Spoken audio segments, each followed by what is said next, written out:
Hello everyone, welcome to MBA Karo. Today is day 14 of September sprint. So we are into 2 weeks of this content which will help you a lot for your CAT. So in this series we are covering the entire syllabus of CAT. सारे topic हम touch कर रहे हैं and we are seeing excellent approaches of solving these questions. Okay, so today we are going to cover the topics of average and time and work. ये दो topics के हम questions करेंगे. बहुत ज़्यादा वेरिएशंस नहीं होते हैं टाइम एंड वर्क में. जैसे कुछ पाइप बेस्ड क्वेश्चंस होते हैं, ऑल्टरनेट वर्क बेस्ड क्वेश्चंस होते हैं, तो वो हम देखेंगे. प्लस एवरेज बेस्ड क्वेश्चंस देखेंगे कि किस तरह से चेंज इन एवरेज का कॉन्सेप्ट लगा के क्वेश्चंस को काफ़ी सिंपल वे में सॉल्व किया जा सकता है. Okay, so I hope you have watched the previous classes of this series. नहीं देखिए तो उन्हें देख लो, आपको बहुत हेल्प मिलने वाली है. राइट, तो उसमें हमने काफ़ी अच्छे टेक्निक्स देखी है हर तरह के टॉपिक्स के क्वेश्चन सॉल्व करने की. तो अगर आप इस चैनल पर नए हो तो सबसे पहले इसे सब्सक्राइब कर लो. It will help you a lot in your CAT and other MBA exam preparation. तो ये हमारा शेड्यूल है 30 डेज का. Right, so we are on day 14, that is arithmetic. तो हमने अरिथमेटिक इससे पहले 3 क्लासेस कर ली हैं जिसमें हमने percentage, ratio, proportion, so we have covered the rest of the arithmetic before it. तो आज हम यहाँ पे टाइम एंड वर्क और एवरेज के क्वेश्चंस देखेंगे. And then we will start with algebra based topics and then geometry and modern math. Okay, so do watch all these videos. That will help you a lot in your preparation. You will learn amazing approaches to solving questions. And in case you are preparing for CAT and other MBA entrance examinations, you can enroll in our course which covers these syllabus in a detailed manner. और अगर आप mock test देना चाहते हो अलग अलग exams के, तो हमारे पास सारे एग्जाम्स के मॉक टेस्ट भी अवेलेबल हैं. Right, so like you can purchase all of these mock tests individually also, and we encourage that you can go for the bundle जिसमें आपको सारे मॉक टेस्ट का पूरा बंडल मिल जाता है. इसमें uh, आपके जितने भी मॉक टेस्ट हैं एंड मैट स्नैप ये सारे वर्ड है. Okay, so let's start with the first question. It says the average rainfall for a week is 54 centimeter, while average rainfall except Thursday and Friday is 42 centimeter. The rainfall on Friday is 40% more than the rainfall on Thursday. Find the rainfall on Thursday. ठीक है, ये बहुत ही easy question है, but इस question के साथ हम एक कॉन्सेप्ट सीखेंगे चेंज इन एवरेज वाला, और उसी से हम आगे के क्वेश्चंस देखेंगे. राइट, तो सबसे पहले इसे टिपिकल वे में सॉल्व करते हैं, कैसे एक नॉर्मल स्टूडेंट सॉल्व करता है. तो वो क्या करेगा कि average rain for week is 54, तो टोटल रेनफॉल कर देगा 54 इंटू 7. 50 इंटू 7 350 आता है, प्लस 28 378 आ गई आपकी पूरे वीक की rainfall. Right, while average rainfall except Thursday and Friday, तो बेसिकली 5 डेज की जो 5 डेज रिमेनिंग 5 डेज की जो रेनफॉल है वो हमारी निकल जाएगी 42 इंटू 5. तो ये हमारी कितनी आ गई 210. राइट, तो ये ऐसे टिपिकली लोग सॉल्व करते हैं, which is I mean nothing wrong in that, but there is a better method, वो हम देखेंगे. अभी छोटे नंबर्स हैं तो यहाँ पे हम इजीली निकाल लेंगे. तो थर्सडे प्लस फ्राइडे आ गई हमारी 168. ठीक है, अब ये कह रहा है कि the rainfall on Friday is 40% more than the rainfall on Thursday. So 40% is 2 by 5. So let us say Thursday को 5x है, तो Friday को 7x हो जाएगी. टोटल आपका आ गया 168. 12x 168 आ गया, तो x आपका 14 आ जाएगा. और यानी कि हमें 5x निकालना है, थर्सडे का निकालना है. Right, so Thursday it is asking just 5x और 70 centimetre. Right, Now in this case the calculation was simple. आपको 54 को 7 से करना था और 42 को 5 से करना था. अगर यहाँ पे कोई बड़ी वैल्यूज होती, लेट अस से 7 की जगह 39 होता, राइट, और 5 की जगह 36 होता, तो ऐसे केस में कैसे सॉल्व करते हैं. राइट, तो अब ये समझते हैं कि बाकी 5 डेज की कितनी रेनफॉल है. 5 डेज की 42 रेनफॉल है. एवरेज कितनी है, 42 एवरेज है. अगर थर्सडे और फ्राइडे को भी 42 ही होती, सपोज, राइट, थर्सडे और फ्राइडे को भी 42 ही होती, तो एवरेज कितना रहता, एवरेज उतना ही रहता. अगर चीजें बराबर में रहती, let us say let's take a couple of example. एक एग्जांपल लेते हैं, आपके मार्क्स स्कूल में दिखाए जाते थे कि तो आप देखते थे सपोज आपके 90% अभी तक बन रही है। नेक्स्ट एग्जाम में अगर आपके 90% ही आएंगे तो आपका 90% ही एवरेज रहेगा। बट अगर उससे ज्यादा आ गए तो एवरेज बढ़ जाएगा, कम आ गए तो एवरेज घट जाएगा। ठीक है। चलो, कुछ लोग आप में से क्रिकेट देखते होंगे। ठीक है? अगर मान लो किसी बैट्समैन का लेटर से कुछ एवरेज है, किसी बैट्समैन का एवरेज 45 है, राइट। अगर वो 45 से ज्यादा रन बनाएगा तो उसका एवरेज बढ़ेगा। ठीक है, हम कहते हैं फॉरगेट नॉट आउट, और सपोज वो आउट होता है, राइट, कॉम्प्लिकेट नहीं करते, सिंपल लेते हैं। अगर वो आउट होता है, ये वाला केस लेते हैं, तो अगर वो ज्यादा रन बनाएगा तो एवरेज बढ़ेगा, सेम रन बनाएगा तो सेम रहेगा, कम बनाएगा तो कम हो जाएगा, राइट। तो ये कॉन्सेप्ट बेसिक समझ में आ रहा है।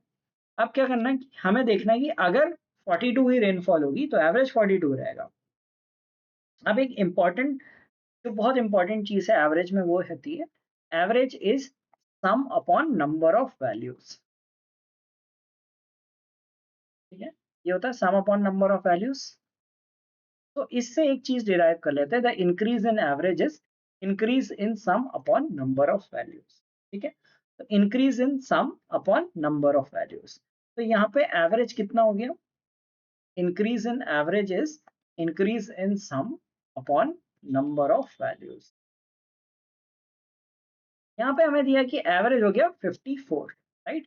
54 मतलब 12 का एवरेज इंक्रीज हो गया, राइट। नंबर ऑफ वैल्यूज कितनी है, ये हमें 12 गिवन है। Increase in average is given to us as 12। Number of values कितनी, कितने दिन हो गए, अब 7 दिन हो गए। तो increase in sum will be 84, 12 into 7 84। now what are we totaling, यहाँ पे किस चीज का सम कर रहे हैं, हम कर रहे हैं रेनफॉल का सम, राइट। तो मतलब रेनफॉल 84 इंक्रीज हो जानी चाहिए। ठीक है, अगर एवरेज 42 था तो रेनफॉल कितनी होती, 84 होती। और इंक्रीज कितना आ गया रेनफॉल में, 84 का इंक्रीज भी आ गया based on increase in average. तो टोटल कितनी हो गई, 168। सो ये हम मतलब आपको ये सब नहीं लिखना, इतना सारी चीज नहीं लिखनी है, राइट। ये तो एक्सप्लेन करने के था, increase in sum upon increase of values. आपको क्या लिखना है, 12 into 7 करना है, दैट इज 84। और अभी अगर एवरेज 42 है तो 84 आ जाएगा, 84 प्लस 84 168। अब आपको लग रहा है कि ये भी बराबर ही है, इसमें इतना कॉम्प्लिकेटेड कैलकुलेशन नहीं है। अभी हम आगे के क्वेश्चंस देखेंगे जिसमें कैलकुलेशंस कॉम्प्लिकेट होगा, तो ये मेथड बेटर होते जाता है और फॉर लार्जर कैलकुलेशंस। ठीक है, कभी वो जो टीचर वाले क्वेश्चन होते हैं कि जिसमें टीचर का वेट निकालना होता है, तो ये वाला मेथड जल्द है, ये बेटर काम करता है, right. So we will see questions. This question says the average number of toys sold by PQRST is 79. R sold 58.33% more toys than P. Q sold 18 fewer toys than R. S sold 28 more toys than P, and T sold 25% more toys than P. Find the difference between the number of toys Q and P sold. अब ये average से ज्यादा percentage का concept है, क्योंकि यहाँ पे average का तो कोई रोल नहीं है, आपको 5 से मल्टीप्लाई करना है, टोटल आ जाएगा। बट यहाँ पे परसेंटेज का खेल है। तो वी नीड टू सी 58.33 25%, 25% होता है 1/4, 58.33% निकालते हैं। अगर परसेंटेज पता है गुड, नहीं पता तो देख लेते हैं। 58.33 को हम ऐसे लिख सकते हैं 33.33 plus 25। 33.33 is 1/3 and 25 is 1/4. So 1/3 plus 1/4 is how much? 4 plus 3, 7/12. Okay. तो ये कितना आ गया, 7/12 मोर टॉयज देन पी। 7/12 मोर टॉयज देन पी। तो क्या करेंगे, यहाँ पे 5 लोग हैं, P Q R S. P को दे देते हैं 12x। ठीक है, तो आर के कितने हो जाएंगे, 7/12 मोर, सो आर के हो गए 19x। Q sold 18 toys fewer than R, so Q के कितने हो गए, 19x minus 18। ठीक है, वेरिएबल बनाना बहुत important चीज है, and that makes question solving easy. So that we saw in percentages also. It is more of a question on percentages. S sold 28 more toys than P, so 12x plus 28, and T sold 25% more toys than P. 25% more means 1/4 more. 12x है, 12x का 1/4 कितना होता है, 3x। 3x add कर दो तो आ जाएगा 15। 15x आ गया। अब क्या दिया है कि हमें इनका एवरेज दिया 79, तो हम इसे टोटल कर देते हैं। टोटल करके कितना आ जाएगा, 12 12 24, 39 and 38 73 minus 18 plus 20 plus 10 is equal to, total कितना हो गया आपका, 5 लोग हैं, 79 इंटू 5, 80 इंटू 5 400 माइनस 5 395, राइट। तो ये हमारी वैल्यूज आ रही हैं, एक बार देख लेते हैं। 12 19 12 इज 31 31 31 62 70, सॉरी यहाँ पे 77 आएगा। ठीक है, 77x प्लस 10 इज 395, तो 77x आ गया आपका 385, यानी कि x is equal to 5, x 5 आ गया, राइट। अब आपको बताना है कि difference between q and p। तो q का है, p का है 60 एंड q का है 95 minus 18 77, so the answer is 70. It was more of a question of percentages and average mix. तो क्या होता है कि कई बार टॉपिक ऐसे होते हैं जो मिक्स्ड होते हैं, ठीक है, वो अरिथमेटिक के दो कॉन्सेप्ट को टेस्ट कर लेंगे, या फिर अलजेब्रा प्लस अरिथमेटिक का कॉन्सेप्ट टेस्ट हो जाएगा, राइट, सीरीज और ज्योमेट्री का क्वेश्चन मिक्स हो जाएगा। तो इस तरह से कैट में चलता रहता है। So it was percentage, converting percentage into fractions plus average. Okay, now let us see this question. A class consists of 20 boys and 30 girls. एक क्लास में 20 boys हैं, 30 girls हैं. In the mid-semester examination, the average score of the girls was 5 higher than that of boys.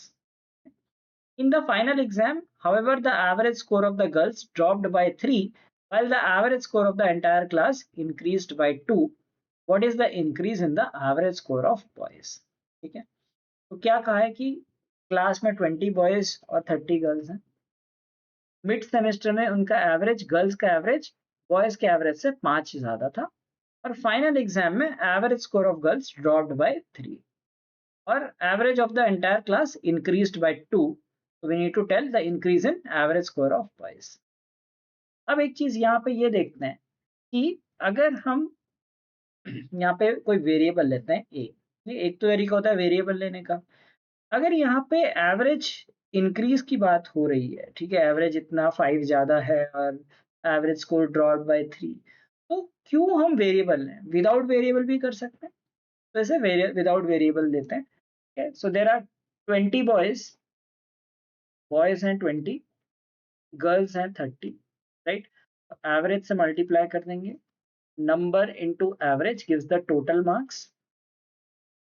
ठीक है, तो हमें दो category में निकालना पड़ेगा, this is for mid sem and this is for final same. ठीक है, तो नंबर तो वही रहेगा 20 और 30, ठीक है, एवरेज से मल्टीप्लाई कर देंगे और टोटल हमने हमारा निकल के आ जाएगा। ठीक है, तो ये हमें निकालना है। अच्छा, अब यहाँ पे क्या करते हैं, we are given the average score of girls was 5 higher than that of the boys. तो यहाँ पे लोग क्या करते हैं, बॉयज का एवरेज ए ले लेते हैं, यहाँ पे ए प्लस 5 ले लेते हैं, राइट। तो ए अल्टीमेटली कैंसिल हो जाएगा, तो ए को हम कुछ भी ले सकते हैं।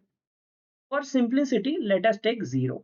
Why I am taking 0 is, वो आपका कैलकुलेशन मतलब 0 ऐड करना है, 0 ऐड करना इज एडिंग नथिंग, राइट। तो no offence to the boys, right, 0 ले लिया, गर्ल्स का एवरेज 5 ले लिया, तो टोटल कितना आ गया आपका 150, नहीं टोटल आ गया आपका 150। ओके, अब क्या कर रहे हैं, नेक्स्ट में क्या करना है, in the final exam the average score of the girls dropped by 3, तो average score of the girls dropped by 3, तो अब गर्ल्स का फाइनल एवरेज कितना हो गया, 2 हो गया, while the average score of the entire class increase by 2। अब एंटायर क्लास का दिया है, ठीक है, तो अब हम क्या करेंगे, यहाँ पे पूरी क्लास का भी निकाल लेते हैं। क्लास का 150 टोटल है, नंबर ऑफ स्टूडेंट्स इज 50, तो एवरेज कितना हो गया, 3 हो गया, ओल्ड एवरेज 3 था। अब न्यू क्या हो गया, the entire class average increased by 2, तो पहले 2 था एवरेज, सॉरी 3 था एवरेज, अब इंक्रीज होके 5 हो गया, राइट। तो क्लास का टोटल कितना हो गया, 250 हो जाएगा, क्लास का टोटल 250 आना चाहिए because the average is now 5। अब गर्ल्स का टोटल है 60, तो बॉयज का टोटल कितना आना चाहिए 190, अभी तो ग्रैंड टोटल 250 आएगा, राइट। तो number of boys is 20, total is 190, तो एवरेज कितना आ जाएगा बॉयज का 9.5। तो कितना सिंपल तरीका था, instead of taking any variable A B C D हमने बस वैल्यू रख ली।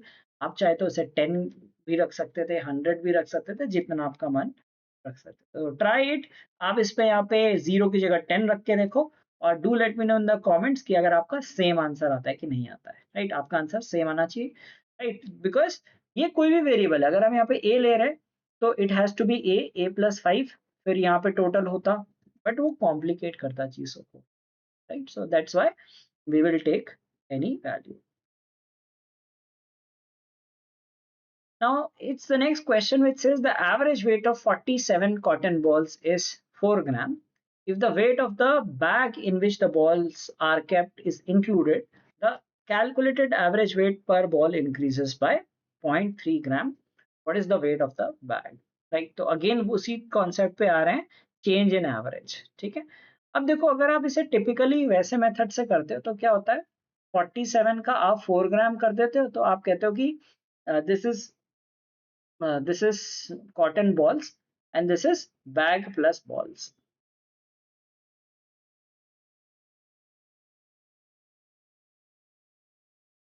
आप बॉल्स करते हो 47 इंटू 4। ठीक है, ये आपका हो जाएगा 47 इंटू 4 188 आ जाएगा। अगर बैग प्लस बॉल्स करते हो तो एवरेज वेट इंक्रीजेस बाय 0.3, सो आपका एवरेज आता है 4.3। और कितने ऑब्जेक्ट्स हो गए, 47 बॉल्स प्लस बैग, तो 48 आइटम्स हो गए।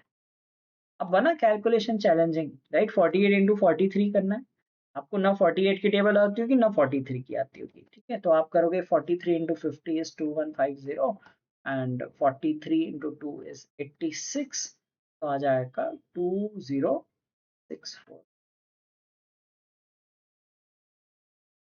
तो आपका आंसर आ तो गया। ठीक है, आपका आंसर आ गया 18.4। राइट, ये हमने किया कैलकुलेशन करके।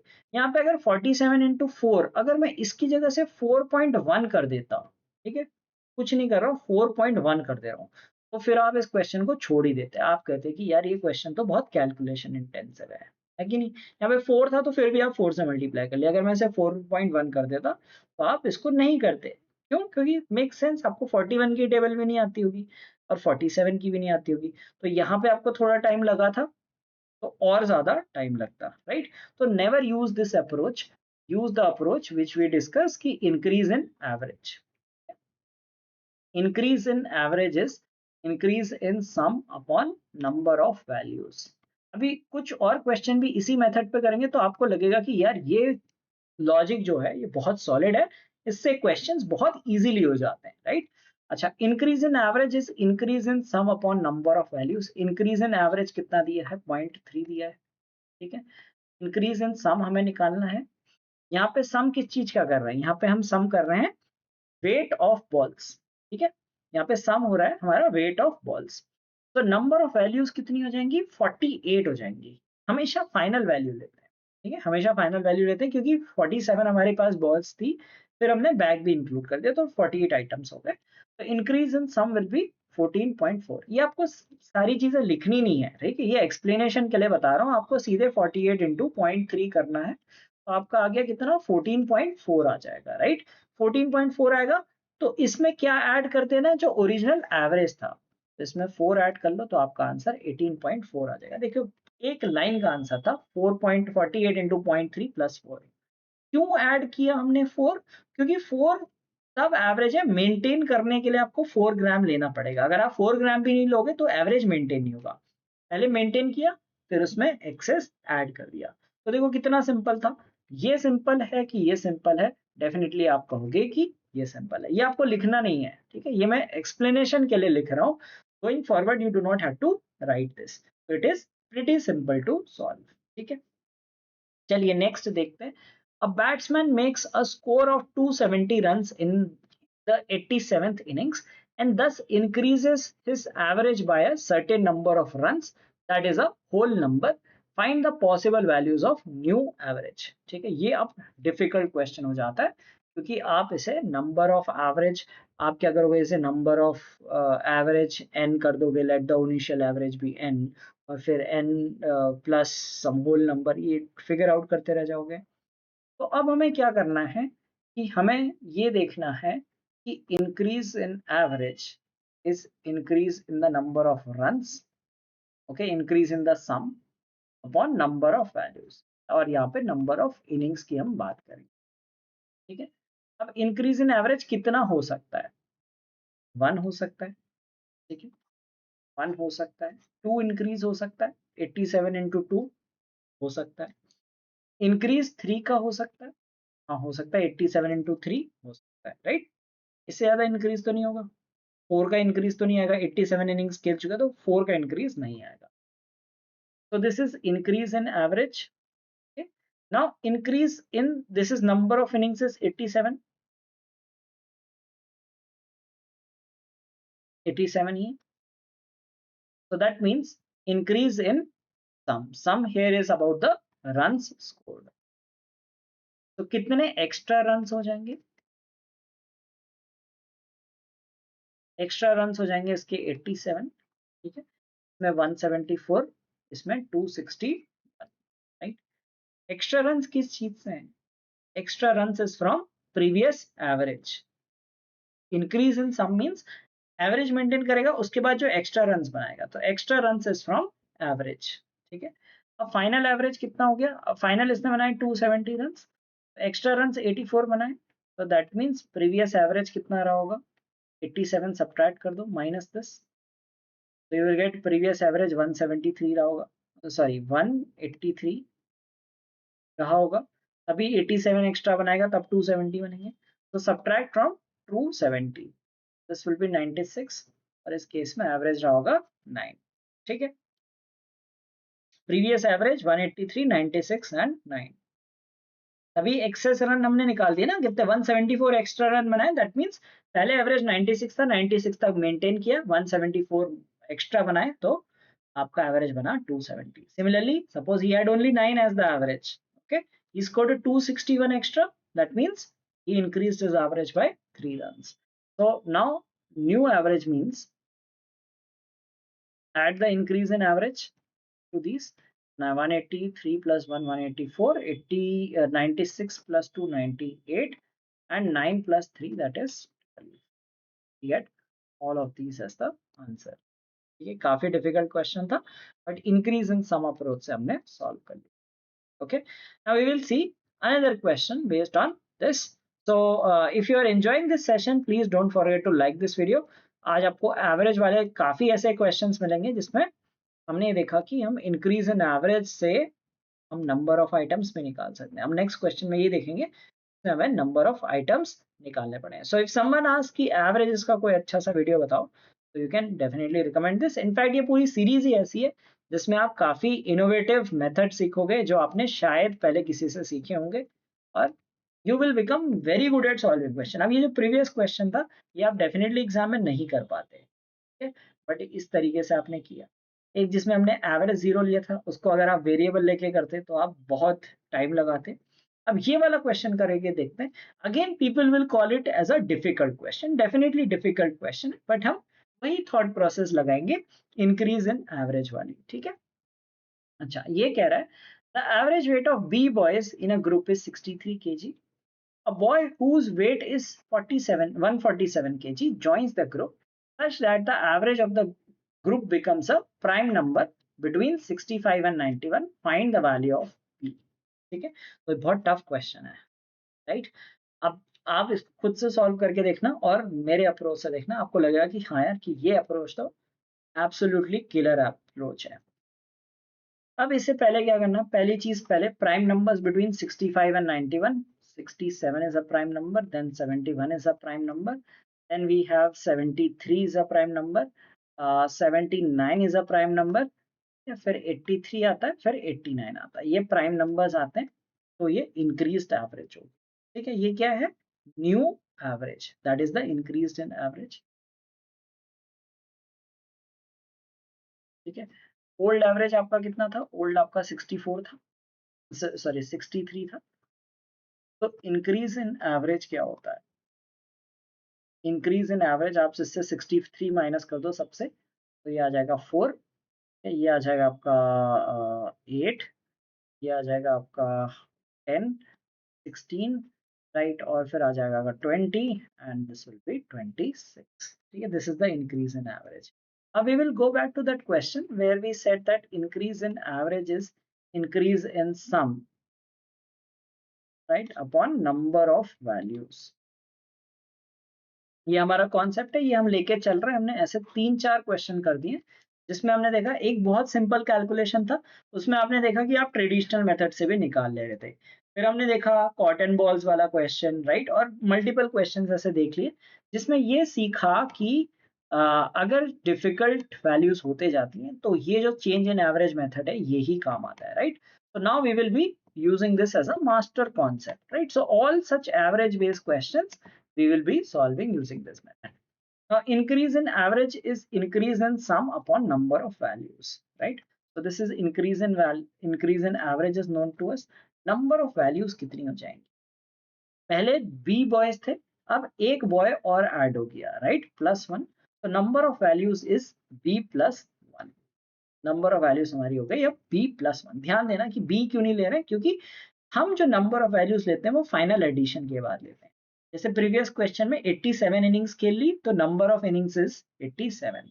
कॉटन बॉल का बैग ऐड कर लिया, नंबर ऑफ आइटम्स इज 48. तो जो फाइनल नंबर होता है वो लेते हैं, ठीक है. इंक्रीज इन सम निकालते हैं, राइट. तो नंबर ऑफ वैल्यूज, अब इंक्रीज इन सम कितना है हमें गिवन है, राइट. नंबर ऑफ वैल्यूज नहीं गिवन है. इंक्रीज इन एवरेज हमने निकाल दिए cases. Increase in some is 84. कैसे? पहले एवरेज 63 था, अब 84 इंक्रीज हो गया. तो increase in sum basically means कि एवरेज से कितना ज्यादा है, एवरेज से 84 ज्यादा है, राइट. टोटल प्रीवियस एवरेज से 84 ज्यादा है. तो इसको हम करेंगे नंबर ऑफ वैल्यूज, और यू कैन से b+1. तो हम करेंगे 84/4, तो ये आ गया आपका 21, ठीक है. 84/8 डेसिमल में आएगा, 84/10 डेसिमल में आएगा, 84/16 डेसिमल में आएगा, 84/20 डेसिमल में आएगा. क्योंकि नंबर ऑफ वैल्यूज तो इंटीजर ही होगा ना, कोई और वैल्यू नहीं आ सकती. तो एक ही वैल्यू आएगी, b+1 इज 21, तो वैल्यू ऑफ b इज 20, ठीक है. अब इसको रिवर्स करके देख लेना. Put the value as 20 and put the weight of the person as 147 and tell me if you are getting the answer as 67 kg, ठीक है. तो ये ऐसी टेक्निक होती है इंक्रीज इन एवरेज, जो एक बहुत पावरफुल टेक्निक है एवरेज बेस्ड क्वेश्चन सॉल्व करने. Now this is an interesting question again. It says Dr. Patel measured the heartbeat of a patient and entered the result in a spreadsheet. He calculated the average after every reading and noticed that after every reading the average was an integer. ठीक है, तो उसने क्या करा, reading लेते गया और after every reading the average was an integer. If the value of readings are these in ascending order, right? But वो average की रीडिंग नहीं है, असेंडिंग ऑर्डर में दी है. What was the fourth reading, आपको बतानी है कि फोर्थ रीडिंग कौन सी थी. तो इसे क्या करेंगे, रीडिंग 1, रीडिंग 2. इस टाइप के क्वेश्चंस में कभी भी आप लास्ट रीडिंग नहीं पता लगा सकते, मतलब फर्स्ट रीडिंग फर्स्ट 2 नहीं पता लगा पाओगे, बाकी सब पता लगा. तो हम क्या करेंगे, यहाँ पे एवरेज हो जाएगा, ठीक है. Average is an integer value, it is saying that it is an integer value and number of values is 1 2 3 4 5. So number of values is 1 2 3 4 5. So sum of all these readings is calculated this, ठीक है. अच्छा, अब इसे reverse way में करना है. इसे reverse कैसे करेंगे, पहले ग्रैंड टोटल निकाल देते हैं. ग्रैंड टोटल कितना आ जाएगा. अच्छा, टोटल करने के तरीके भी बताता हूँ कि कैसे एवरेज को हम एक डिविएशन मेथड से इजीली कर सकते हैं, राइट. तो अगर मुझे इन सब का एवरेज निकालना है फास्ट, तो मैं क्या करूंगा, एक मुझे नंबर दिख रहा है 80, तो इससे मैं -9 -4 +2 +11, ठीक है. तो 9 + 4 13 13, सो कैंसिल आउट हो गया. तो एवरेज हमारा 80 आया, ठीक है. तो एवरेज हमारा 80 है. तो 5 रीडिंग्स के बाद हमारा सम 400 है, तो एवरेज रीडिंग हमारी 80 है, ठीक है. अब इसमें क्या देखना है कि सपोज 4 रीडिंग्स के बाद में एवरेज हमारा, so reading 5 we do not know, reading 5 हमें नहीं पता है. हमें पता है कि सम 400 है, हमें पता नहीं यहाँ पे कौन सी रीडिंग आई, ठीक है. We do not know which reading it was, isn't it? How do we do not know? Because यहाँ पे अगर 91 भी लास्ट वाली होती तो भी सम 400 ही बनता ना। If even if the reading was 91, total तो 400 ही आता। अगर लास्ट रीडिंग 71 होती तब भी सम 400 आता। तो हमें प्रीवियस रीडिंग के कॉन्सेप्ट से सोचना पड़ेगा, ठीक है। अच्छा, प्रीवियस रीडिंग है, यहाँ पे सम आना चाहिए। अब क्या है कि it is saying that notice after every reading the average was an integer, ठीक है। तो यहाँ पे तो ऑब्वियसली इंटीजर एवरेज आ गया, विच इज फाइन, बट हमें लास्ट रीडिंग नहीं पता, राइट। तो हमें रीडिंग नहीं पता, ये कौन सी रीडिंग है, वैल्यू कौन सी है, यहाँ पे एक हम वैल्यू वाला कॉलम भी डालेंगे जो हमें निकालनी है एक्चुअली। तो वैल्यू हमें नहीं पता है क्योंकि टोटल 400 ही आएगा, आप कैसे भी ऐड करो। सपोज यहाँ पे फोर्थ रीडिंग है, अगर यहाँ पे फोर्थ रीडिंग 80 होती, सॉरी सपोज लास्ट रीडिंग 80 होती, लास्ट रीडिंग 80 होती, तो यहाँ पे सम 320 होता, तभी 80 ऐड करके 400 टोटल बनता। क्या ये 4 से डिविजिबल होता? यस होता, ये 4 से डिविजिबल होता, राइट। अगर यहाँ पे सपोज हम कहते हैं कि लास्ट रीडिंग हमारी 80 नहीं है, लास्ट रीडिंग हमारी 71 है, जस्ट टेकिंग एन एग्जांपल, तो यहाँ पे कितना होता? 329। Is it divisible by 4? Divisible नहीं होता। तो हमें देखना है कि लास्ट रीडिंग कौन सी होगी। लास्ट रीडिंग 80 हो सकती है, ठीक है। अगर लास्ट रीडिंग 80 है तो यहाँ पे 320 बनेगा और एवरेज हमारा 80 रहता, ठीक है। अब हम फोर्थ रीडिंग निकालते हैं कि ये वैल्यू हमारी 3 से डिविजिबल हो, ठीक है। तो 80 हमने यूज कर लिया। अगर हम यहाँ पे सपोज, अच्छा एक और चीज देखते हैं, क्या फोर्थ रीडिंग कुछ और भी हो, लास्ट रीडिंग कोई और भी हो सकती थी। सपोज अगर हम यहाँ पे 80 जगह 76 लेते हैं, ठीक है? अगर हम 76 लेते तो क्या होता? ये बनता 324। क्या ये 4 से डिविजिबल है? यस, 81 एवरेज आ रहा है, राइट। सपोज हमने ये वाला केस ले लिया, ठीक है। अभी इंटरेस्टिंग हो रहा है कि 76 हमने यूज कर लिया और what are we getting? We are getting 324. When you divide by 4 it is 81, right? अच्छा, अब क्या करना है, हमें प्रीवियस रीडिंग देखनी है। अब थोड़ा लॉजिक ये भी लगाना पड़ेगा कि यहाँ पे it should be a multiple of 3 and this is already a multiple of 3। तो ये जो वैल्यू है ये 3 की मल्टीपल होनी चाहिए। Let's say it is 3a 3b 3c, it is a multiple of, तो it should be a multiple of 3। कोई भी नंबर इनमें से 3 का मल्टीपल नहीं है। There is none of the numbers is a multiple of 3। So that means ये हमारा गलत है, ठीक है। 76 is not possible as the last reading. सो वो जो हमने स्टार्टिंग में लिया था 80 इज द लास्ट रीडिंग। काफी इंटरेस्टिंग क्वेश्चन है। 80 इज द लास्ट रीडिंग, ठीक है। सो 80 लास्ट रीडिंग हो गई, दैट मीन्स यहाँ पे टोटल 320 आना चाहिए। एवरेज मैटर नहीं करता, right, although we can find out. अब 320 लाने के लिए यहाँ पे कौन सी रीडिंग आनी चाहिए? अब आप ऐसा करो, 320 से सारे नंबर सब्ट्रैक्ट कर लो। 71 सब्ट्रैक्ट करोगे तो 249 आएगा, 76 करोगे तो 244 आएगा, 82 करोगे तो 238 आएगा और 91 करोगे तो 229 आएगा। इनमें से इनको 3 से डिवाइड करो, this will give us 83। This will not give us N integer value, 81.33 आ जाएगा। ये भी इंटीजर वैल्यू नहीं होगी, ये भी इंटीजर वैल्यू नहीं। तो दिस रीडिंग शुड बी 71। तो यहाँ पे हमारी टोटल रीडिंग आनी चाहिए 249, राइट। 249 आएगी तो तब एवरेज हमारा होगा 83, है। तो इस तरह का एक DILR सेट भी है एप्टीट्यूड जैब में, right. So you can solve that DILR set also, that is very interesting. उसमें तो 10 इनिंग्स का है। ओके, सो ये हमारा फोर्थ रीडिंग हमारी 71 आ गई। आंसर तो आ चुका है हमारा 71, बट प्रीवियस भी देख लेते हैं।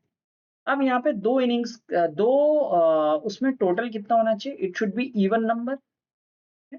अब 249 हमारा सम बचा है और अगर हम 91 सब्ट्रैक्ट करेंगे तो ही हमारा टोटल इवन आएगा। अगर आप ये दो सब्ट्रैक्ट करोगे, थोड़ा आपको ऑड इवन का कॉन्सेप्ट भी पता होना चाहिए क्योंकि इस तरह का कॉन्सेप्ट DILR में टेस्ट किया जा सकता है। यहाँ पे तो एक इंडिविजुअल क्वेश्चन है, DILR में इसमें से 7-8 आइटम्स डाल के क्वेश्चन बनाया जा सकता है, right. So I have a set on DILR, I think that is by the name of God of cricket, set 258 if I remember. कि अगर याद नहीं आएगा तो आप कमेंट में कर देना, I will send the link of that set.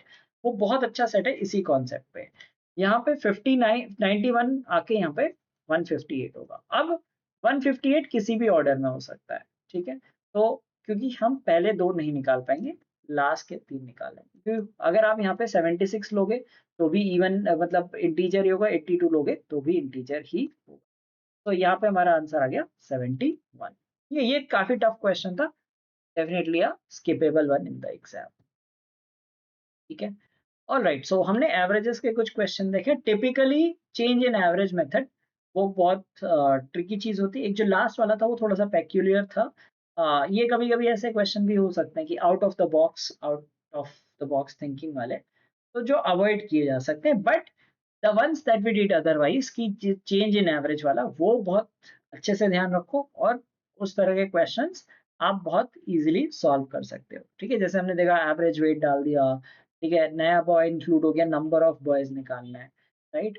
There was one question like average like 270 runs बना दिए तो एवरेज बताओ ऐसे and all. Okay, now let us see the next set of questions. It says A and B together can complete a task in 20 days. B and C can together complete the same task in 30 days. A and C together can complete the same task in 40 days. By what percentage should A increase its efficiency to become as efficient as B? ये काफी easy question है, provided like you know the basics. So the times given are 20, 30 and 40.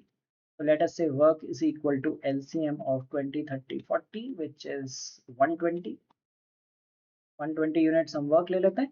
तो A plus B कितने units कर लेंगे? 6 units. B plus सी आपके कर लेंगे 4 units, and A plus C can do 3 units in a day, ठीक है। तो हमारे number of units, this is efficiency. I would say easy to moderate, बिल्कुल बहुत ऐसा भी नहीं है स्ट्रेट फॉरवर्ड, आपको थोड़ा सॉल्व करना पड़ेगा। 2 times of A plus B plus C is equal to 13 units. So we can say A plus B plus C can do 6.5 units. ठीक है, तो A plus B 6 है तो C आपका करेगा half units, and this will give us A will do 2.5 units and B is doing 3.5 units in a day।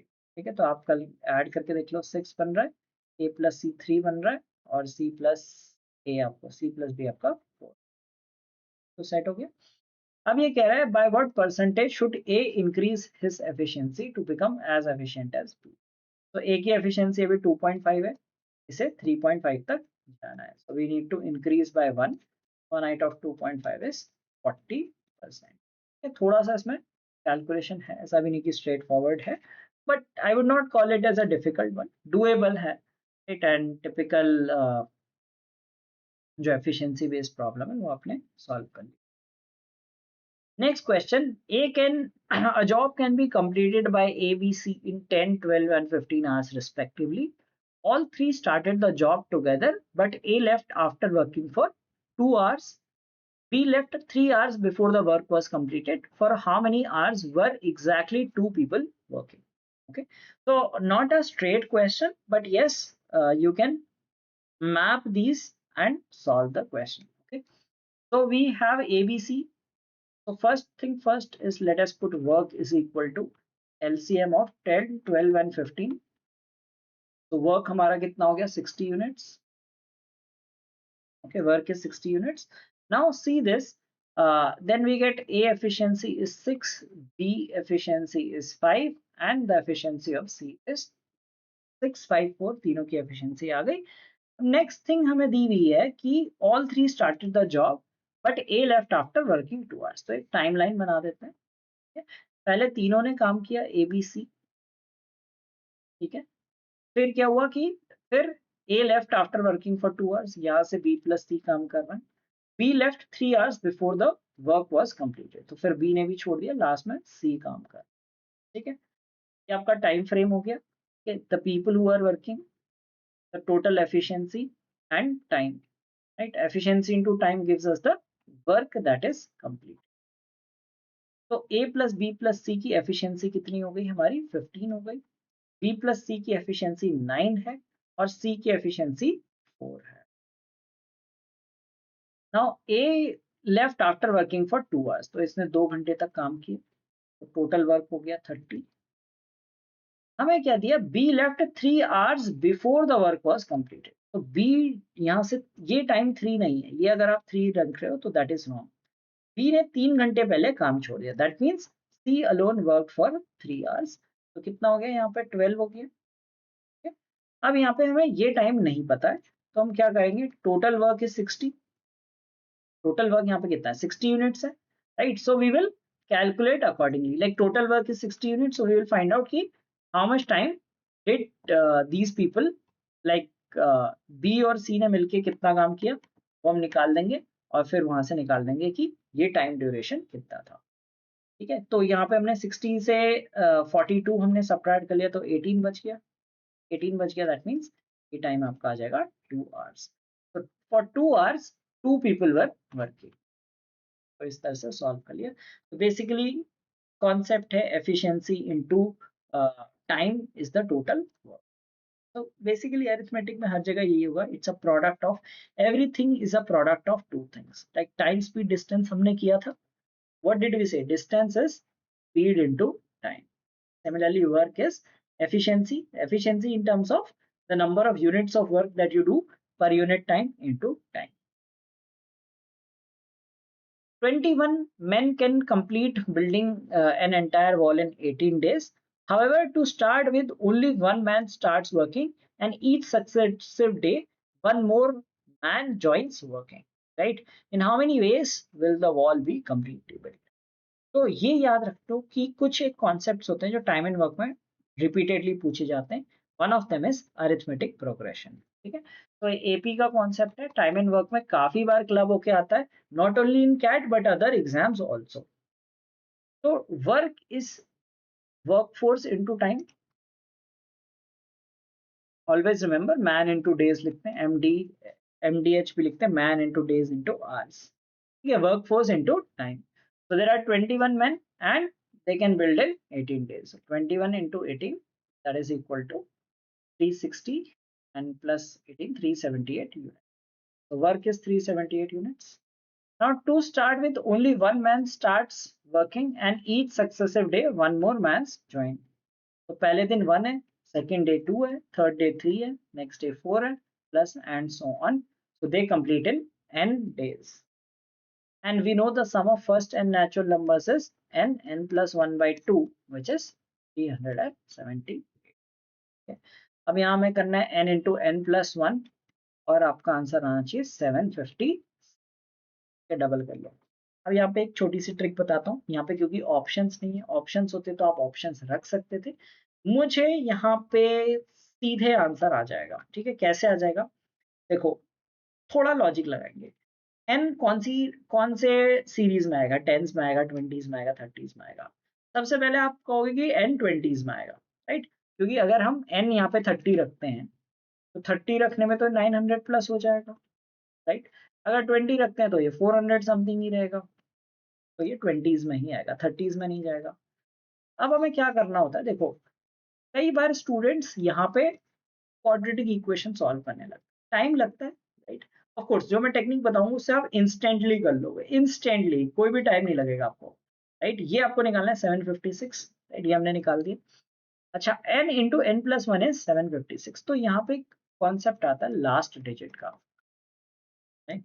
तो two consecutive numbers हैं, यहाँ पे लास्ट डिजिट 1 और 2 हो सकते हैं, ठीक है, लास्ट डिजिट 2 और 3 हो सकते हैं, 3 और 4 हो सकते हैं। मैं सारे पॉसिबिलिटीज लिखते रहूं, फिर हम उससे इजीली एलिमिनेट कर लेंगे। ऑफ कोर्स आपको सारी पॉसिबिलिटी लिखनी नहीं है, ये आपको अपने माइंड में सोचना है। 6 या 7 हो सकते हैं, 7 या 8 हो सकते हैं, 8 या 9 हो सकते हैं, या 9 या 0 हो सकते हैं। ये 10 पॉसिबिलिटी है। ऑफ कोर्स 9 0 ये सब नहीं होंगे, 5 6 0 आएगा, 0 आएगा, राइट, इसमें 2 आ जाएगा, इसमें 6 आएगा, इसमें 2 आ जाएगा, इसमें 2 आ जाएगा, राइट, इसमें 6 आ सकता है, और यहाँ पे 2 आ जाएगा। ठीक है, तो ये हम लॉजिक लगाए, या तो 2 3 होंगे या 7 8 होंगे, राइट। लास्ट डिजिट का कॉन्सेप्ट लगा रहे हैं और 20s की रेंज में, क्या ये 22 इंटू 23 होगा, मे बी। 22 का स्क्वायर कितना होता है, और चलो 22 का स्क्वायर नहीं, लेट्स से 25 का स्क्वायर होता है 625, राइट। अगर हम 25 इंटू 25 6 क्या ये 700 पहुंच पाएगा? खुद सोचो, लाइक आपको कैलकुलेट नहीं करना बट आपको गेस करना है। Estimate is the key. they will say कि पॉसिबल ही नहीं है। 27 into 28 हो सकता है 756। आपको कैलकुलेट ही नहीं करना है, आपको बस ये चीज सोचनी है कि 6 लास्ट डिजिट कैसे आ सकता है। या तो 2 into 3 से आता है या 7 into 8 से आता है, राइट। सो 22 23 छोटा लग रहा है, 27 28 सही बैठ रहा है, तो n इज इक्वल टू 27। तो थोड़ा प्रैक्टिस, थोड़ा कॉमन सेंस, ये आपको बेटर बना देगा। आप इन क्वेश्चंस में ज्यादा कॉन्फिडेंस से अटेम्प्ट कर पाओगे, ठीक है। It's about confidence. There are people who will teach कि यहाँ पे आपको क्वाड्रेटिक की इक्वेशन बनानी पड़ेगी, n into n plus 1, you will have to think of numbers and this split and that, but this thing practically does not work, right? So that is why I always tell that like you must learn from teachers who themselves have cracked the exams because they know how to apply these things, ठीक है। So it is not about कि कोई shortcut होता है, किसी एक particular question में shortcut नहीं होता है। There are lot of techniques. Concept एक चीज होती है, दूसरी होती है कि कुछ logical understanding of numbers that makes you smart at what. चलिए, I hope you are enjoying this session and learning quite helpful techniques in solving problems. Please don't forget to like this video and recommend this series to your friends. तो आपको definitely लगेगा कि यार जो आप question solve करते थे, concept तो आता था पर टाइम बहुत लगता था मॉक सॉल्व करने में। अब आप देखोगे आपकी स्पीड बढ़ेगी, आप ज्यादा क्वेश्चन अटेम्प्ट कर पाओगे। आप 5 कर पा रहे थे तो 6 7 कर लोगे, 10 कर रहे थे तो 11 12 कर लोगे। तो डेफिनेटली आपके स्कोर्स में इंप्रूवमेंट दिखेगा। तो आप चाहे 70 परसेंटाइल थे तो हो सकता है 80 परसेंटाइल पहुंच जाओ, राइट। 80 थे तो 85 90 पहुंच जाओ, 90 थे तो 95 प्लस पहुंच जाओगे, 95 ला रहे थे तो 99 ला सकते हो। तो you will definitely find a better score in your मॉक्स and subsequent exam, अगर आप ये टेक्निक्स सीख रहे हो और अप्लाई करना सीख रहे हो। More than this is trying to apply in the questions. चलिए नेक्स्ट क्वेश्चन करते हैं। A man can do as much work in 2 days as a woman can do it 3 days. A woman can do as much work in 2 days as a child can do in 3 days.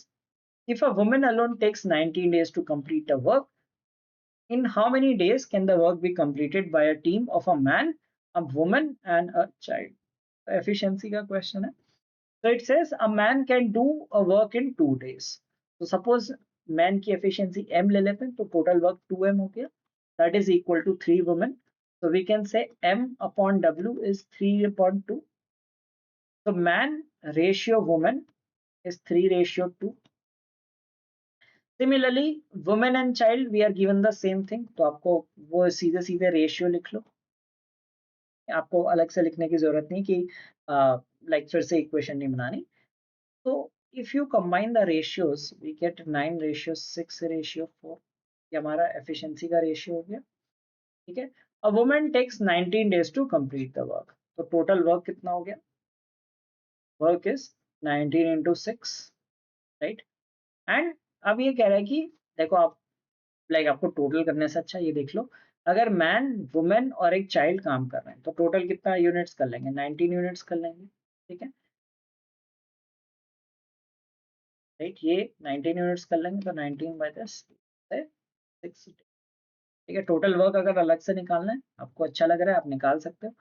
Work will be equal to 114 units, ठीक है। और अगर man women child काम कर रहे हैं तो they are doing 19 units in a day, that means they will complete the work in 6। तो काफी इजी क्वेश्चन था ये। तो चलो नेक्स्ट क्वेश्चन देखते हैं। Now this is a bit tricky question, ऐसा डिफिकल्ट नहीं but it's a moderate question. Working on cycles, working together A and B can complete 25% of the work in 2.4 days, ठीक है। तो A plus B 2.4 days में कितना करते हैं? 25%। if they work on alternate days, starting from B, तो पहले दिन B काम करता है, फिर A काम करता है, फिर B काम करता है, फिर A करता है, B and so on, right? They can complete 75% of the work in 14.5 days। अब यहाँ पे ध्यान से देखना है इसको कैसे करना है। एक साइकिल 2 दिन की है, ठीक है। तो 14 डेज में 7 डेज ए काम करेगा, 7 डेज बी काम करेगा, ठीक है। पहले बी स्टार्ट करते तो पहले बी लिख लेते, 7 बी एंड 7 ए। 14.5 का मतलब क्या है? कि B will be working for half day extra because 14 days both will balance out. So 14.5 days में 7.5 times of B plus 7 times of A. Got it? Now एक चीज ये देखनी है कि ये कितना है, 75% ऑफ द वर्क है, ये 75%। ये थोड़ा सा ट्रिकी क्वेश्चन है क्योंकि यहाँ पे लोग क्या करने लगेंगे, यहाँ पे टोटल निकाल देते हैं, like they will start calculating into 4 कर लेते हैं, बट इंटू 4 नहीं करना। इसको देखो, अगर हम 3 से मल्टीप्लाई कर देते हैं, ये जो सिनेरियो है, इस सिनेरियो को हम 3 से मल्टीप्लाई कर देते हैं, so what we will get like a plus B can do, so basically 2.4 days में ए एंड बी 2.4 डेज में 25% करते हैं, तो 75% कितने डेज में करेंगे, 7.2 डेज में। ठीक है, ये चीज आ गई। 3 से मल्टीप्लाई किया, क्यों किया, इससे बैलेंस बना।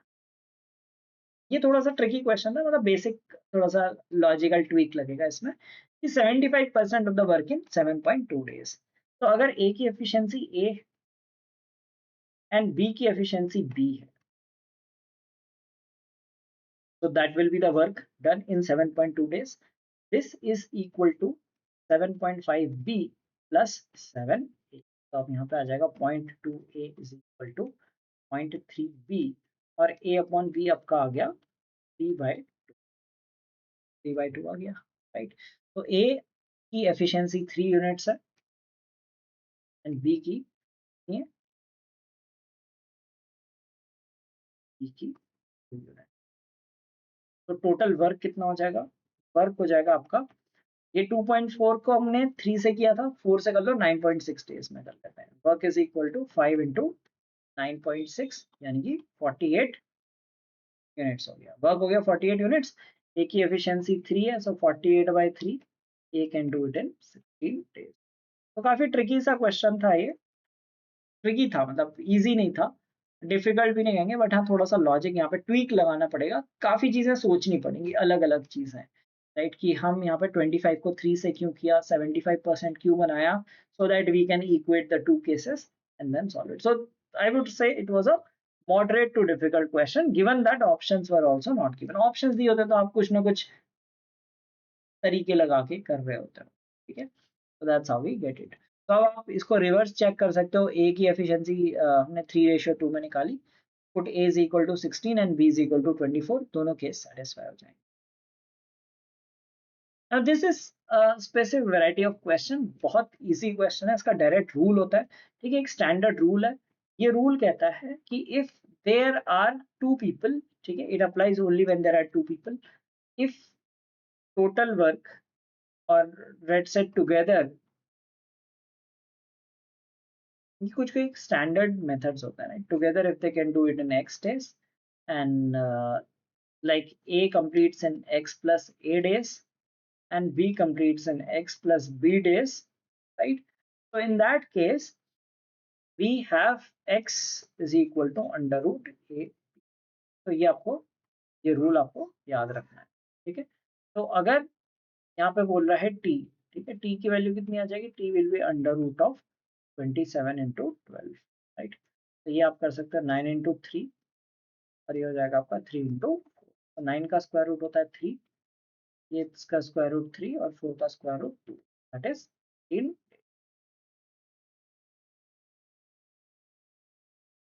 अब चेक करना चाहो आप कर सकते हैं, तो आ जाएगा 18 और 1 प्लस 12 दैट इज 30 और 45। ये चेक कर लो, 30 45 का 18 ही आना चाहिए। तो let us say work is equal to 180 units, तो ये 6 यूनिट्स करेगा, ये 4 यूनिट्स करेगा, 10 यूनिट्स, दैट मेक्स। तो ये चेक था, चेक करने की जरूरत नहीं थी। ये रूल याद रखना, if they can together do in x days, a can do it in x plus 1, b plus x plus a, b does it in x plus b, then x is under root a।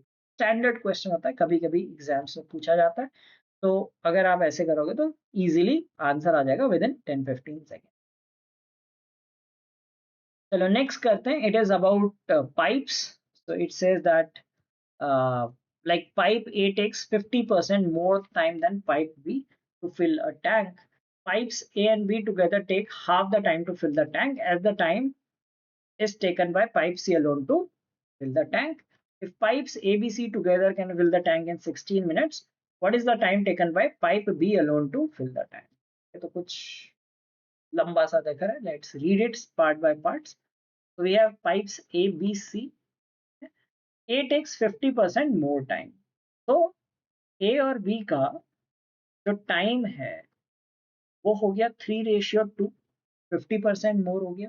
Efficiency is inversely proportional to time, right, और time is inversely proportional to efficiency, ये ध्यान रखना होता है.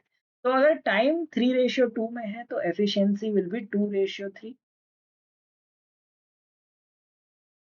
Time 3:2 है तो efficiency 2:3 हो जाएगी.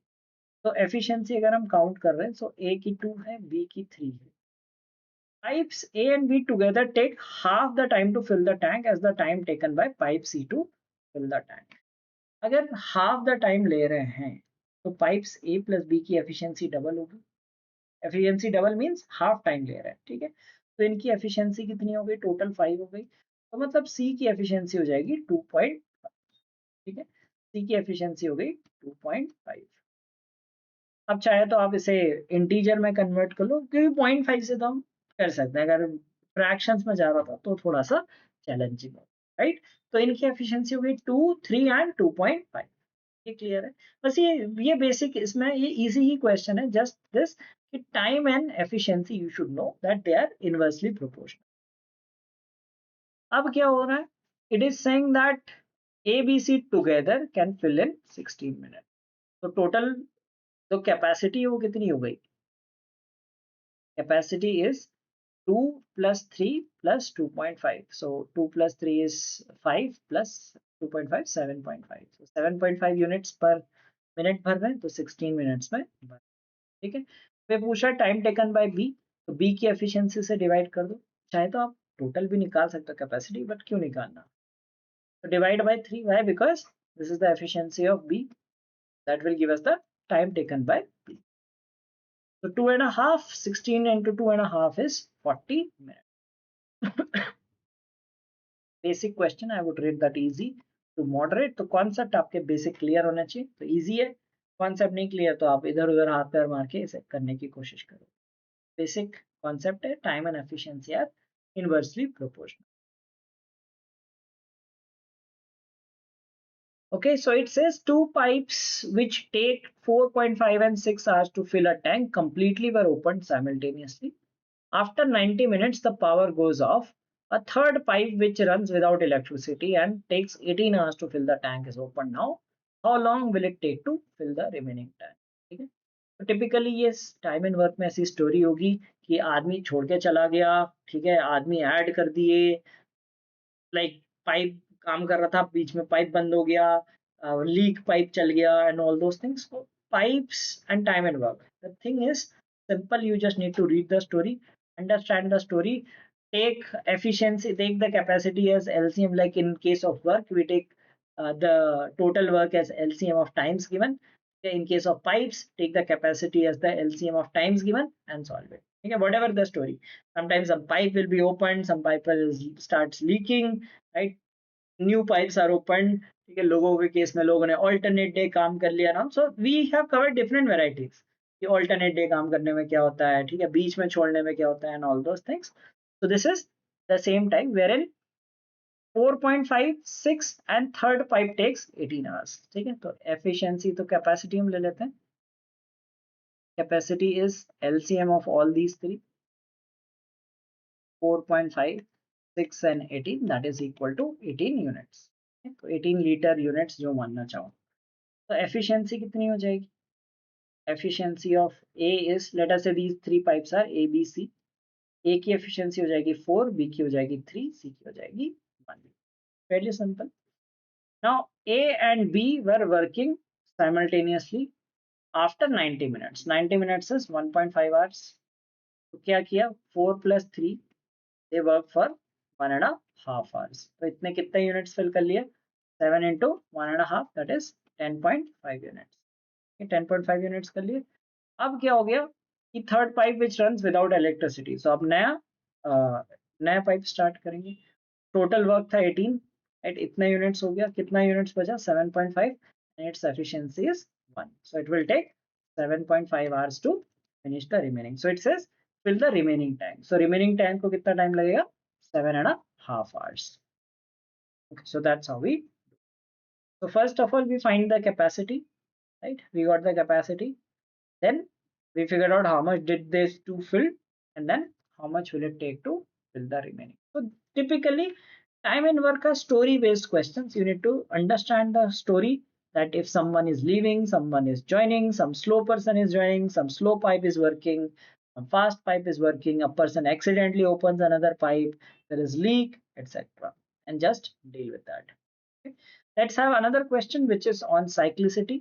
Okay, so cyclicity of work and time, like there is one kind of question that you often get, cyclicity of tasks. So it says 7 inlet pipes of type A can fill a tank in 15 minutes. So break करके करते हैं, 7 pipes 15 minutes, तो एक pipe कितने में करेगा, A type का जो पाइप है 15 into 7 that is 105. तो टाइम एंड वर्क में इनवर्स प्रोपोर्शन होता है, तो अगर 7 पाइप्स हैं तो 15 मिनट्स में करेंगे, एक पाइप होगा तो इंटू 7 कर, right? Then we have pipe B, 3 inlet pipes in 14, that will be 42 minutes, and pipe C we have 4 pipes in 21 minutes, that is 54 minutes, right? So ABC की हमने efficiency निकाली single pipe की. Now what we will do, we will put capacity as LCM of this, 420, ठीक है, तो capacity हमने रख ली 420 units की. अब हमें क्या करना है, we'll have to do step by step. The first thing is, अभी यहाँ तक हमने स्टोरी बना ली, 3 ग्रुप्स, तो फर्स्ट ग्रुप में 5 pipes of type A, 5 pipes of type A, 5A, right? And then we have 6 pipes of type B and 14 pipes of type C are formed. तो ये हमने ग्रुप बनाया, ठीक है, ये हमने कैपेसिटी निकाली. अब हम इसकी एफिशिएंसी, ये तो हमने टाइम निकाला था ना, अभी थोड़ा सा मॉडरेट टू डिफिकल्ट मैं कंसिडर करूंगा, क्योंकि बहुत सारा आपको डेटा दिया है, ठीक है, बहुत सारा डेटा दिया, तो you have to read everything and understand it in detail. So A is taking 105 minutes, single pipe, because 57 pipes taking 15 minutes. So one pipe will take 15 into 7. So that you need to keep in mind, कहाँ पे multiply करना होता है, कहाँ divide करना. तो multiply करेंगे, that will be the total time. अब efficiency क्या होगी, हमने क्या करा, 420 कैपेसिटी रखी, तो पाइप ए की कैपेसिटी 4 है, एफिशिएंसी 4 है, इसकी 10 है, इसकी 5, ठीक है, एक पाइप की एफिशिएंसी. अगर 5 पाइप्स ऑफ ए हैं तो इसकी एफिशिएंसी हो जाएगी 5 into 4 which is 20 units. If there are 6 pipes of B, so 6 into 10 that is 60, and 14 pipes of C that is 70, ठीक है. तो ये 3 ग्रुप्स हैं जिनकी एफिशिएंसी ये है. If each group is opened alternately for 1 minute, find the time taken to fill the tank completely. अच्छा, ये थोड़ा सा यहाँ पे एम्बिगुअस क्वेश्चन हो जाता है, राइट? इसमें एक काम करते हैं, ऑर्डर नहीं दिया है, तो ऑर्डर नहीं दिया होगा तो आंसर नहीं डिटरमाइन हो सकता है. Let us say at this condition that order is at A followed by B then followed by C. चलो ये लेके चलते हैं, ठीक है, क्योंकि ये एम्बिगुअस क्वेश्चन है, क्वेश्चन गलत है अगर यहाँ पे ऑर्डर नहीं दिया है, right? So that is very important. So we need to see how is this, this is a cyclicity based question. So one cycle is how many units, 150. So first we find how many cycles are there. So one cycle fills 150 units. So how many cycles we need, we need 2 cycles, complete cycles. First we find complete cycles, right? 3 कर देंगे तो 420 आ जाएगा, 450 आ जाएगा, which exceeds the capacity. So 2 cycles will mean 300 in how many days, 6. 3 cycles will mean 6 days, that is 300 units. Now we will count manually. So 7th day this work unit will fill, so 320 is done. On 8th day this unit will fill 60, so this is 380, right? And then on 9th day we have 70 units, right? So now 70 units they can fill, but we need to fill only 40 units. ठीक है, इसमें यहाँ पे order important है, अगर order नहीं दिया होगा तो आंसर नहीं निकल सकता, इसमें भी अलग अलग आंसर आएंगे, ठीक है। तो यहाँ पे आपको 49th डे में आपको कितना 40 यूनिट्स और भरना है, 380 ऑलरेडी भर चुका है, तो 40/70 दैट इज 4/7 days, तो 8 4/7 sorry minutes, not days, minutes, okay. तो 8 4/7। अब यहाँ पे देखते हैं, अगर ऑर्डर नहीं दिया होता तो ऑर्डर ना होने से फिर इश्यूज ये आ सकते थे कि other options would also have been possible, suppose यहाँ पे ए बी सी की जगह बी ए सी कर दें, बी ए सी कर देंगे तो 380 यहाँ पे फिल हो जाएगा, सॉरी यहाँ पे बी कर देगा 60, या फिर सी नहीं, लास्ट में हम सी ए बी कर दें और ए सी बी कर दें, तो भी हमारा आंसर हर बार चेंज हो जाएगा। ए सी बी कर देंगे तो यहाँ पे 20 आ जाएगा, 70 आ जाएगा, तो 90 बच गया, और 90 then 390, 30 is left, so 30/60, so 1/2 भी आ सकता था, and we could have also got 8 1/2 minutes, right? So we cannot tell the right answer if we are not given this data, okay? So definitely B and C तो नहीं होगा answer, okay? So uh, this also I don't think it looks possible on the last day 5/6, so you might have to try different combinations, but order should be given in such questions, because अगर order नहीं दिया होगा तो time taken could be different in different scenarios, like अगर last में B fill कर रहा था तो 8 1/2 days में भी हो सकता था, suppose if it was A and B in the first 2 days, sorry in B and C in the first 2 days, then यहाँ पे 360 complete हो जाता, तो यहाँ पे आता आपका 60 रिमेनिंग होता, तो 60/70, तो 6/7 days भी हो सकता था, ठीक है। अगर यहाँ पे सी एंड बी होता ऑर्डर में, तो सी यहाँ पे 70 फिल कर देता, आपका 50 बचता, तो यहाँ पे 3 लाइक 7th डे में 370 हो जाता, बी को 50 फिल करना होता तो 50, तो 7 5/6, ये सारे भी पॉसिबल आंसर हो सकते हैं, बट हाँ अमंग द ऑप्शंस अगर ये ऑर्डर नहीं भी दिया है तो, लेकिन among the options this is the only one which will fit, because 9 days it will not take, because 9 days will mean 450 units are done, तो दो ऑप्शन एलिमिनेट हो जाते हैं, फिर आपको केसेस देखने पड़ते, तो एक्चुअली हो सकता है क्वेश्चन सही है कि इसमें ऑर्डर नहीं दिया है लेकिन बाकी आंसर ऑप्शंस पॉसिबल नहीं है, तो different answer options are possible, but among the options only this would fit, तो हो सकता है इसलिए शायद यहाँ पे ऑर्डर नहीं भी मेंशन है, तो अगर ऑर्डर नहीं भी मेंशन है तो आपका आंसर सही है, क्योंकि कोई और ऑप्शन पॉसिबल नहीं है, तो हमने डिफरेंट केसेस देखे, अगर लास्ट में बी काम कर रहा है, लास्ट में सी काम कर रहा है, और लाइक अगर ए को हम पहले 2 दिन में नहीं लेते तो definitely it will not happen, because like B and C will complete the work within themselves. And if we take A in the first 2 days, A and C or CA in any order, then we will get 8 1/2 days or 8 4/7. So 4 possible answers हो सकते हैं, 8 4/7, 8 1/2, and 7 5/6 and 7 6/7. So the only option which is fitting in this case is 8 4/7 minutes. Okay, सो ये moderate to difficult होता है, इसमें cycle निकालनी पड़ती है और आपको कैलकुलेट करना पड़ता है, too much information given, but हाँ it is comparatively doable than if you do not know, let us say, some algebra function which you are unable to figure out, या कोई ज्योमेट्री का बहुत कॉम्प्लिकेटेड सा question है, time taking है but doable, but does not mean that you should be doing it at the first go.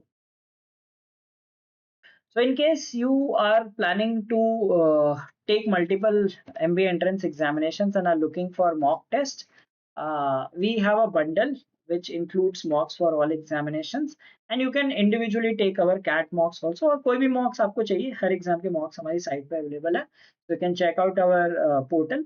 And for CAT, if you are looking, so we have 15 full length and 10 sectionals also. So we have sectionals में DI और QA के DILR plus QA के video solutions. I have created those video solutions. If you are watching this series, so definitely you know that how I tackle questions, किस तरह से approach होते हैं question solve करने की, तो जितने भी questions हैं I have created the solutions. So the optimum ways to solve the questions you can learn through those video solution. So if you are interested in that, you can check out our mock test. And there are free mocks available also. So quant, DILR, VRC सबका एक free भी है और overall mock भी free है. So you can check it out and see the quality for yourself. And you can get the PDFs of these classes on our Telegram group. So if you are not a part of it, please do join the Telegram group. And here are some questions for you to solve and answer in the comments of this video. I hope you are solving. पहले भी मैंने देखा कि आप लोग solve करते हैं, तो please do solve these questions and answer in the comments of this video. So this was today's class. I hope you enjoyed solving the class questions in the class and like आपको अच्छे लगे होंगे question. Specially average में आपने काफी चीजें सीखी होंगी, बिकॉज टाइम एंड वर्क तो शायद मुझे लगता है सभी लोग इसी तरह का करा देते हैं, बट एवरेजेस में मैंने नहीं देखा कि ये टेक्निक, खासकर कुछ एक क्वेश्चन ऐसे थे जैसे कि एक जो 147 केजी वाला स्टूडेंट आ गया, या फिर क्रिकेट से एवरेज बढ़ गई, ठीक है, वो 140 जो 270 रन बना के एवरेज बढ़ गई, वो ऐसे क्वेश्चंस थे जिसमें चेंज इन एवरेज वाला अप्रोच लगता, वरना आप वेरिएबल से करते उसमें बहुत टाइम लगता. और एक और क्वेश्चन हमने किया था जिसमें average score of class increase और गर्ल्स और बॉयज का एवरेज इंक्रीज हुआ, वो भी बहुत इंटरेस्टिंग वे में हमने किया था. तो डेफिनेटली ये सीरीज आपको काफी हेल्प कर रही होगी, तो please don't forget to recommend this to your fellow aspirants. कई लोग पूछते हैं कि कोई अच्छा रिसोर्स बताओ, so do tell them that watch this series. This will definitely transform the way you solve questions in the examination. Thank you for watching this video. Have a great day ahead.